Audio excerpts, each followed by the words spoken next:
Hello everyone and welcome back to FilmBook Review, an official YouTube channel of FilmBook. Featured in Google News, IMDb's news desk, and a member of the Critics' Choice Association, FilmBook is an entertainment industry news website that reports on the film and television show industries in the United States and across the world. Today on FilmBook Review, I will be reviewing the 2023 film Alice Darling. Alice Darling is directed by Nighy, written by Alana Francis, and stars Anna Kendrick, Kenny Horn, Charlie Carrick, Wunmi Mosaku, and Mark Winnick. This is an Alice Darling movie review and there will be spoilers. If you like our movie reviews, please like this Alice Darling film review, as that helps us out with YouTube's algorithm, and consider subscribing. Once subscribed, click the bell notification box and you are all set. Please also consider becoming one of our patrons at Patreon at patreon.com/filmbook. And now, the Alice Darling movie review. Nighy's emotionally powerful film Alice Darling is about an abusive relationship between an overbearing artist named Simon and the likable but flawed Alice, referred to in the film's title, played by the excellent Anna Kendrick. This film is a very well-made picture about how Alice is forced to reevaluate her life in regard to her destructive relationship with Simon, which has affected her day-to-day activities in devastating ways. Kendrick is quite effective in her lead role, which manages to display a wide range of emotions from the talented actress. It is perhaps her most nuanced performance to date. Alice is a hard worker with two close, supportive female friends, Tess and Sophie. Alice is always beautifying herself and trying to please Simon, but she never feels good enough to please him. Tess's 30th birthday is coming up, and she would like Alice to go on vacation with her and Sophie.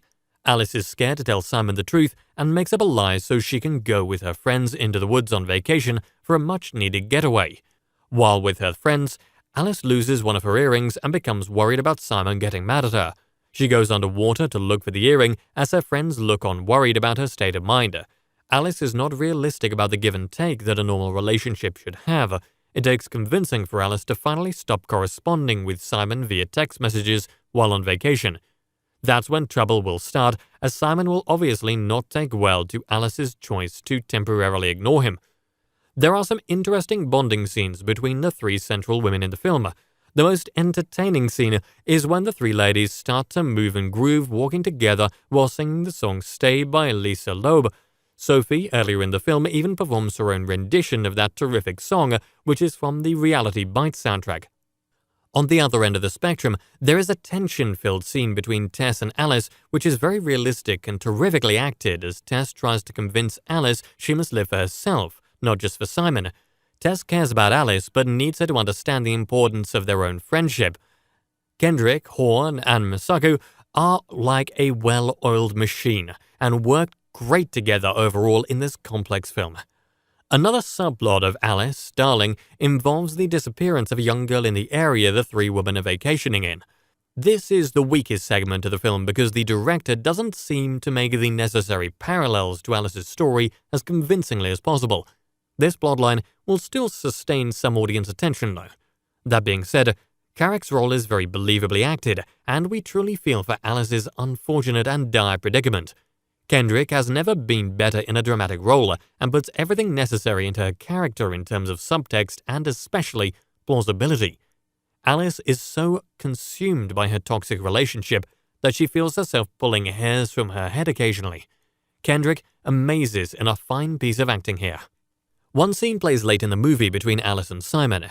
It's an unusual sex scene of sorts that is hard to decipher, and its ambiguous nature is one of the film's few flaws.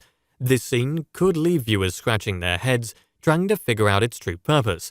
Without giving too much away, it's hard to tell what either character is getting from the interaction that occurs. That may indeed be the point. Still though, Alice Darling is a haunting portrait of emotional abuse that teaches viewers not to ignore the signs of a doomed relationship, similar to the one we see in the movie. Any beneficial romantic relationships in life commands mutual respect, and this film certainly drives that message home. Anna Kendrick is definitely at the top of her game in this recommended and very moving picture. And that brings us to the conclusion of this Alice Darling movie review. I would love to hear your thoughts on it below in the comments section. If you liked what you heard during this review, please like this video and subscribe to the channel. Please also visit and subscribe to our podcast channel at FilmBook Podcast and our trailer and reaction channel at FilmBook Trailers. If you would like to get FilmBook's articles delivered to your inbox, sign up for our daily newsletter in the description at film-book.com. Thank you for viewing, and you can watch one of these reviews next.